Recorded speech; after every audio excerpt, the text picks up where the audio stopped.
আল্লাহর ওলির কাছে এক লোক বায়াত মুরিদ হইছে, কইতাছে হুজুর কি এরকম এরকম আমাদের এলাকার মাঝে আরো যুবকরা আছে, তারা তো দাওয়াত দিছে, তাদেরকে নিয়ে একটু সফরে যাইতাম, একটু তাবলিগ করতাম আফ্রিকার মাঝে। এখন আপনি যদি ইজাজত দিতেন তাহলে যাইতাম। তাবলিগ কি খারাপ কিছু নাকি? তাবলিগ হইল চলতি ফিরতি একটা মাদ্রাসা। সুবহানাল্লাহ কোন? চলতি ফিরতি কি মাদ্রাসা।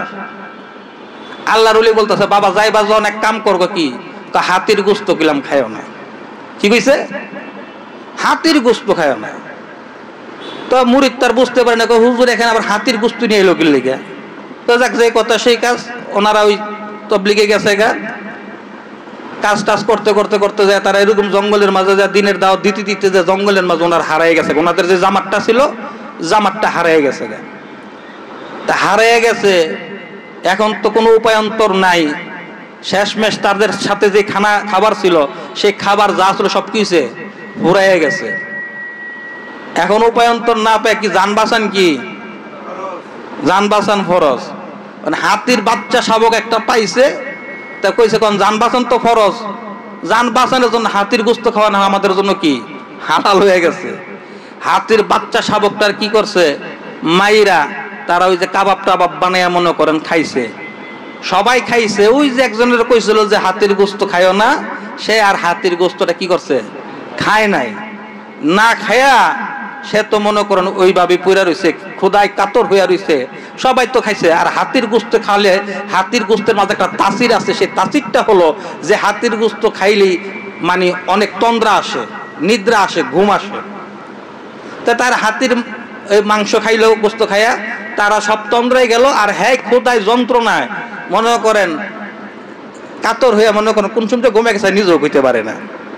এর ভিতরে ওই যে হাতির যে বাচ্চা শাবকটা ছিল, ওই শাবকের মা হাতিটা বাচ্চাটাকে বিশ্রাইতেছে, কোথাও পাইতেছে না যে আমার বাচ্চাটা গেল কই। পর্বে হাতির কিছু অংশ টংশ বিভিন্ন জায়গায় ছড়াই ছিটিয়ে রয়েছে। মা তো চিন্তা লাইছে যে আমার বাচ্চাটারে হত্যা করছে। এখন দেখতেছে যে বেশ কিছু লোক এখানে ঘুমায় রয়েছে।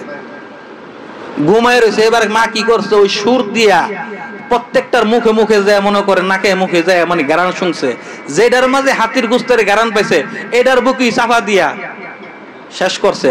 লাস্টে দিয়ে একটারে যায় যে যেটা হয়ে রয়েছে কাতর অবস্থায়, এটারে দিয়ে যে না এটার মুখ থেকে কোন হাতির গোস্তের কোনো গন্ধ আসে না। হাতিটাকে আল্লাহ তাআলা জেহেন দিয়ে দিল যে না সে হয়তো তারা পথ ভুলে গেছে, ওইটারে কিছু সুর দিয়ে পেঁচাইয়া পিঠের মাঝে চড়াইয়া রাস্তা পর্যন্ত নিয়ে পৌঁছাই দিছে। কন্যা সুবহানাল্লাহ।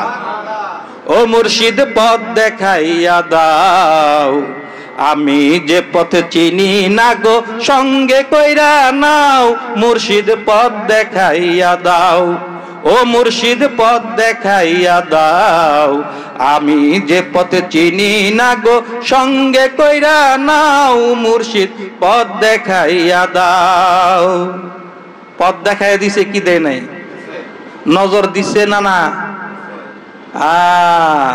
সে যে হেলা করে করলে নজর হয় 1000 বছরের বন্দিগি, মনের মানুষ কোথায় খোঁজ করলি। সুবহানাল্লাহ।